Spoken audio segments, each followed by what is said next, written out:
কি হয়েছে? নামও পারবে তুমি। লাড্ডু দেখুন এই সিঁড়িটার ওপর উঠে গেছে, এবার নামতে ভয় পাচ্ছে। ডাকছে কিভাবে? মিল্কিকে ডাকছে যে আমায় নামিয়ে দে। এখানে জাগ্গু এসে আমায় ডাকছে পা দিয়ে, দেখুন এরকম গায়ে পা দিয়ে। কি হয়েছে লাড্ডু? পারবে তুমি, নামো। ও নামতে ভয় পাচ্ছে জানেন তো, দেখুন ডাকছে কিভাবে। মিল্কি নামিয়ে দে।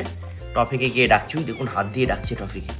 এই এই এই টফিকে ব্রিজ বানিয়ে দিয়েছে লাড্ডু। এটা কি ছিল? এটা কি ছিল? এবার টফির সাথে খেলতে আরম্ভ করে দিয়েছে যে আমাকে হেল্প করলি তুই, এবার আয় তোর সাথে আমি খেলবো। এটা কি ছিল? এই জাগ্গু সর। কামড়াচ্ছে টফিকে। এই মাসি থ্যাংক ইউ বলছে, তাই না টফি তোমায়? আরে বাবা, টফি কত শান্ত দেখুন, এত জ্বালাচ্ছে তাও কিছু বলছে না। অন্য কেউ হলে ধপ করে কামড়ে দিত, ধপাস করে। এই তুই ছাড়, ওকে খেলতে দে একটু মাসির সাথে।